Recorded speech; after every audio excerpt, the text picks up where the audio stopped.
Philadelphia, the city of dreams, or whatever it's called. You know how cities have like weird, like little names, like the Windy City. That's Chicago, right? I forget.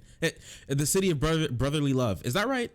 It's either that one. It's either Philly or the other one that also starts with a P. Like the two places that only matter in Pennsylvania, and the rest is called Kentucky. It's just boonies out in the middle between those two cities. Pittsburgh. There you go. I did it. Anyways, in Philadelphia a couple of days ago, there was a shooting, a police shooting of a man. His name was Walter Wallace Jr., I believe, in Pennsylvania. I cannot show you any footage from this whatsoever because Twitch has a very strict policy when it comes to violence, and I do not feel like getting my channel banned. We're having fun here. I'd rather not get banned. With that being said, in Philadelphia, the man was having a manic episode. The family for him, his family and people in his community decided to phone police. They wanted medical services. They needed help to restrain him. He was acting erratic. He wasn't really listening too much. And the police showed up and they did what police do, which is gun him down. He died. They shot him about 14 times when he was approximately, according to the police, around 10 feet away from them with a knife, looking menacingly. All right. I was able to watch the video. I would, if you would like to see what happened, you could watch the video as well. I will tell you, it is hard to watch, and it kind of highlights why we really need to not be calling police officers when it comes to mental health situations. I'm not going to say like completely submit yourself to some like manic acting person, but with that being said, with all of these stories about what police are doing in situations where they're not trained for, always for some reason resorting to their guns really is a big problem, because at the end of the day, they're killing people who are not in a state of mind to even comprehend the commands that they're giving them whatsoever. I mean, even with the mental health crisis that we have in this country, I don't even understand how this is even a point of contention. In Louisville, a city that is in the state that I'm in, you could put two and two together there. In Louisville, there was a man, Breonna Taylor was killed. After the settlement that the state made with the family of Breonna Taylor, they said that we'll make things better. Okay, body cameras for all police. For some reason, not a thing before. Social workers with every single officer. For some reason, not a thing before. No knock warrants, so the cops can no longer just kind of roundhouse kick your door without saying anything and go storm the tavern and just kind of like waltz in unannounced. Listen, okay, I was raised in a military family. I'm a military brat, all right? And with that being said, if you just kick into I was taught that if you just kick into some American's door, you can expect some bullets flying at you, all right? And this is not a moral statement in one way or the other. You could just expect that to happen, all right? No knock warrants are completely ridiculous and also go against it's just human rights. You should be known if the police are looking for you. That should be known to you. With all this being said, after the shooting,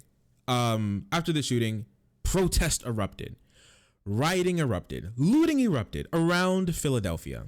And I want to take you on a little trip. The police, all right? So much time here we've been spent talking down the police. Thank you so much, Alice in Wonderland, for the follow. I really appreciate it. Thanks for joining the frenzy. I love you. We've been talking down the police. All right. Let's take a second. And appreciate our boys in blue for one moment. This is the police Twitter. Thank you so much, Q Berry Shortcake, for the follow. Thanks for joining the frenzy. I really appreciate you. This is the Philadelphia police account. This lost child wandering around barefoot during the violent riots in Philadelphia. The only thing this Philly police officer cared about was protecting this child. All right. We are not your enemy. We are the thin blue line. We are nothing. We are the only thing standing between order and anarchy. Wow, this is damning evidence. The Philadelphia Police Department out here look, caring for this poor baby, infant, child. Look, this officer cared nothing but for this poor baby child who really needed help. Who parents weren't around. For some reason, the parents weren't around, just walking around barefoot. It's almost like he wasn't supposed to be on the street. Who knew? And they're looking, he's getting some attention or something. Maybe maybe they're giving him a shot or something. Who knows? Maybe they're playing some, who knows? Who is this cop hater? I don't know. Oh, the tweet was deleted. I wonder why that was.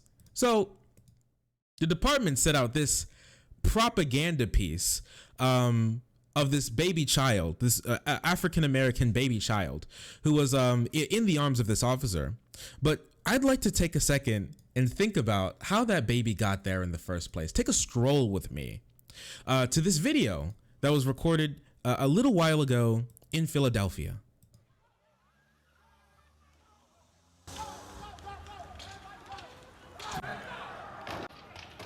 Ooh, wow. Oh man. Whoa. Oh gosh. Whoa.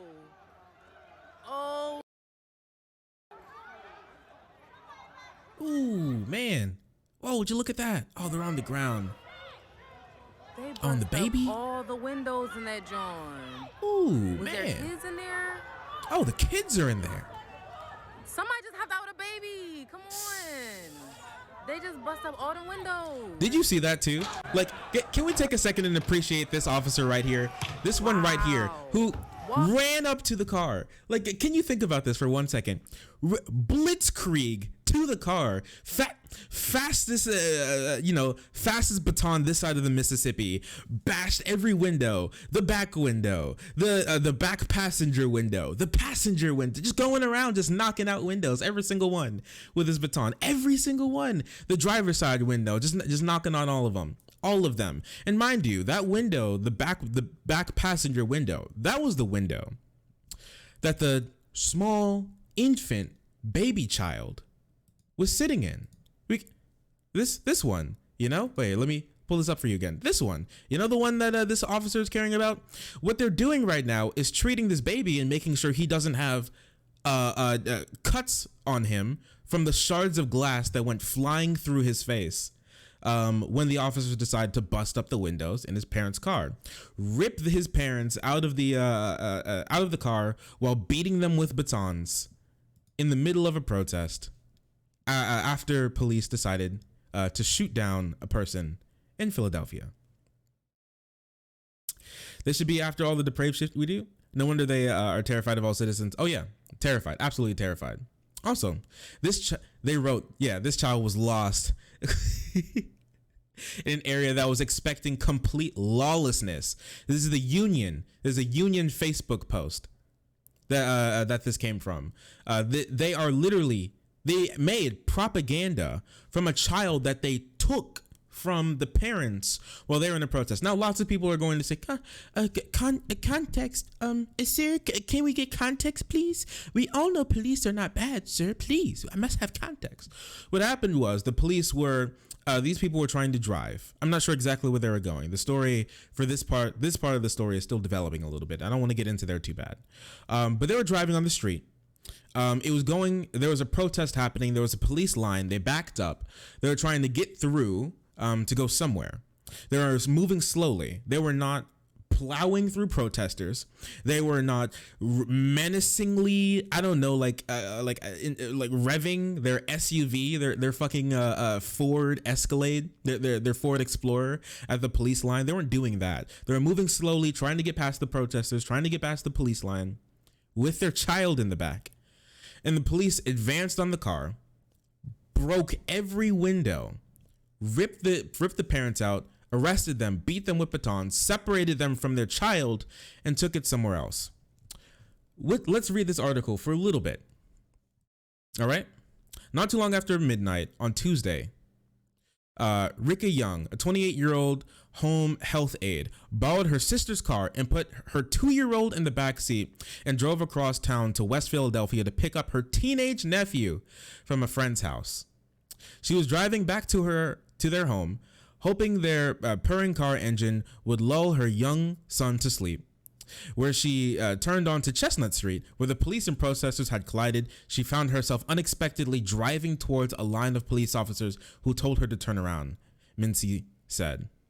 The young mother tried to make a 3-point turn when the swarm of Philadelphia officers surrounded the SUV, shattered its windows, and pulled Young and her 16-year-old nephew from the car, the video shows. Mincy said the police temporarily detained Young, and who said to be taken to a hospital for medical treatment before she could be processed. Medical treatment, huh? In your car, non-violent, you need medical treatment after the police get their hands on you. Really interesting, huh? Really interesting how that works. Police station because her head was bleeding and most of the left side had been badly bruised. When police threw her on the ground, she and her son were separated for hours. Her nephew also suffered injuries from the confrontation. Mincy said she phoned her mother while in police custody and asked to find the boy. The toddler's grandmother managed to find him after several hours, the lawyer said. Sitting in his car seat in the back of a police cruiser with 2 officers in the front seat, glass from the SUV's broken windows still lay in the child's car seat. So this is how police treat people. This is how the police decide to conduct themselves around someone who is non-violently happened to find themselves amongst a protest.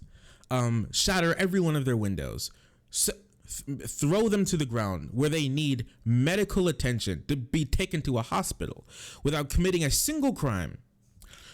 While actually not even disobeying police orders. Not only doing that, listening to police orders, trying to safely make a 3-point turn, the safest turn you could possibly make, the safest turn that you could make, according to driving instructions, the safest possible one for her 16-year-old nephew, and her 2-year-old kid. Police did not stand for it. Anything besides cartoonishly turning her wheel sideways and spinning around like fucking yabba dabba doo, picking up the car with her own feet and running away. Besides that, the police didn't handle it. They didn't want it. While listening to their orders, they broke up her windows, made her bleed from her head, separated her from her children to the point where she couldn't even find her kid. Hours. He's 2. It's like they care. They couldn't care less. They couldn't care less what they do. They couldn't care less about you. And lots of people will say when they see things like this, they're only doing what they're trained. Yes, they're right. They are doing what they were trained to do. That's the problem. This is how they're trained to interact with people. This is the problem. This is what happens when you have police officers, civil servants, who spend more time at the gun range than they do in actual de-escalation, who spend more time learning how to doing warrior training than actually on the street with the people who they're supposed to be protecting. This is what happens when you have police who do not care about law and order, who do not care about protecting the people, but who care about lording over the people like some sort of God emperor force, the imperial army, meant only staged there to keep them in line and not keep them safe. This is what happens. And I want to touch on one thing super quickly. Can you imagine? I've never seen like a group of professionals who are so absolutely thirsty for any sort of praise. This lost child was wandering around barefoot in the middle of a riots in Philadelphia. Can we talk about how crazy this propaganda that they put up is? The only thing this police officer cared about was protecting this child. Even if that's what this particular officer cared about, she was doing that after her colleagues decided to to bonk this kid over the head with their baton, throwing glass across his face as he sit there with his family doing absolutely nothing wrong. This is the problem with our police. Lots of people say you cannot reform this. In some ways you can. Some things are just wrong with the sort of people that are in there. The sort of like praise that they always need, always needing some sort of praise, always looking for some sort of adoration through all of the crimes, literal crimes that they commit against the people who they're supposed to be protecting and serving, is super weird. On top of that, there are just some people that our police attract, that police in general attract, that aren't suited for this line of work, that aren't suited to take care of people. They just aren't. That's not what they're there for. They're there for power and to maintain it and to control people. That's what they want. And it's unfortunate. And we have a long road to go, but this has to be fixed. There you go.